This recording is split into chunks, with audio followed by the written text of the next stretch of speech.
કેમ છો બધા? સરસ.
કેમ છો બધા? મજામાં ને?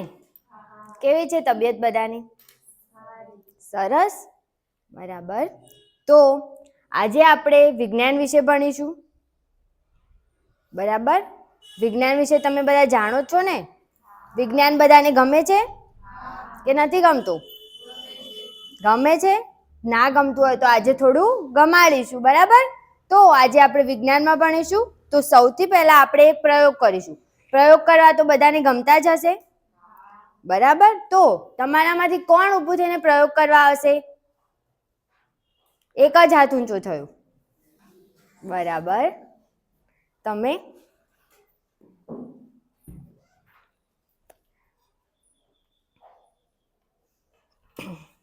તો આ શું છે? પ્લાસ્ટિકના ગ્લાસ. હવે આ ગ્લાસને 3 ગોઠવી દો. બધાને બરાબર દેખાય છે? સરસ. હવે આ 3 પડીકા ખોલો.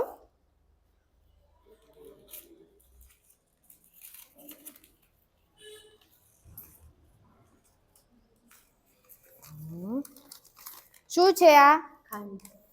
ખાંડ તો જાણો છો ને બધા, જોઈ જશે. તો આ ખાંડને આ ગ્લાસમાં નાખો.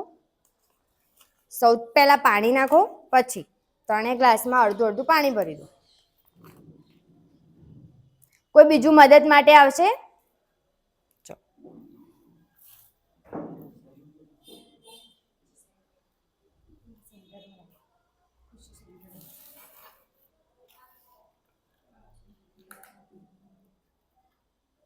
બરાબર. હવે આ પડીકા બી ખોલી નાખો.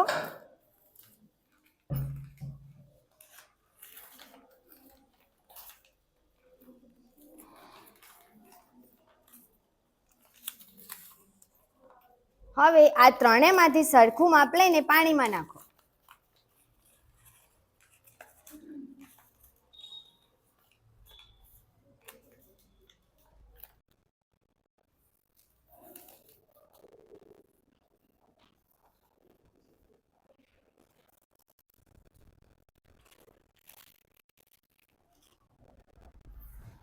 તો આ 3માં તમે શું નાખ્યું બીજાને જણાવો?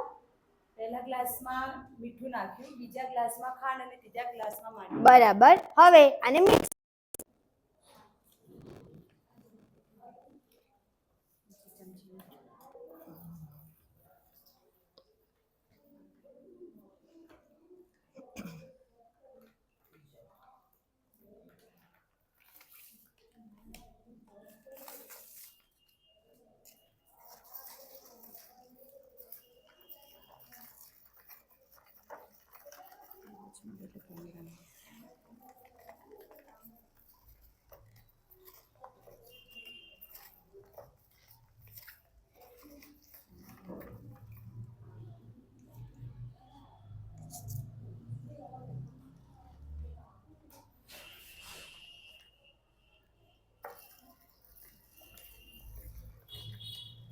આને બરાબર મિક્સ કરો.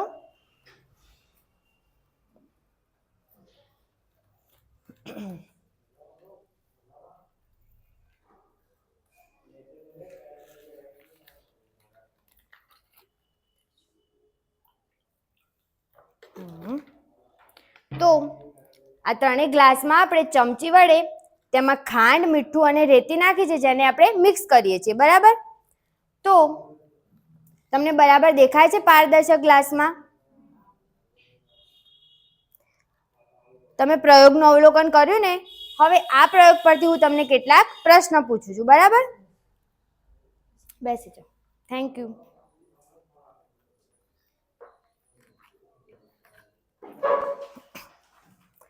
હવે આ પ્રયોગમાં તમે જોયું તો પહેલા ગ્લાસમાં શું હતું? પાણી અને મીઠું.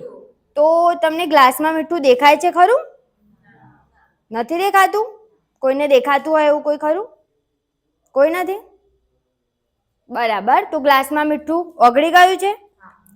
હવે આ છે બીજો ગ્લાસ. આમાં તમને ખાંડ દેખાય છે? નીચે થોડી દેખાય છે, પણ જેટલી નાખી હતી તેનાથી ઓછા પ્રમાણમાં છે. બરાબર? તો આ ખાંડ ઓગળી ગઈ છે.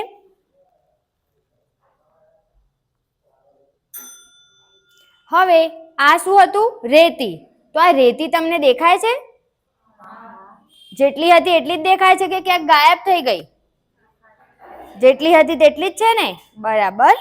તો તમે જોયું કે મીઠું પાણીમાં ઓગળી ગયું અને ખાંડ ઓગળી ગઈ. તો આ બંને ગ્લાસમાં જે વસ્તુ ઓગળી ગઈ તેને આપણે શું કહીશું? અથવા તો જે વસ્તુઓ પાણીમાં ઓગળી જાય છે તેને આપણે શું કહીશું? બોલો. સરસ. તો જે વસ્તુઓ પાણીમાં ઓગળી જાય છે તેને દ્રાવ્ય કહે છે. અને આ છે રેતી, જે પાણીમાં ઓગળી ખરી? તો આને આપણે શું કહીશું? તમે બોલો. સરસ. તો વિદ્યાર્થી મિત્રો, આજે આપણે દ્રાવ્ય અને અદ્રાવ્ય વિશે ભણીશું.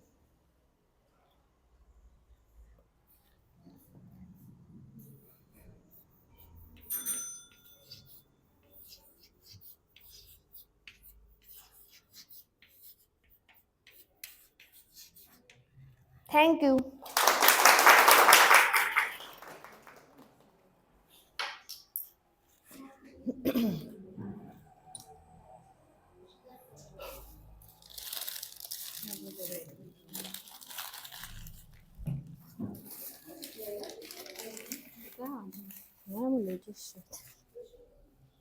Thank you.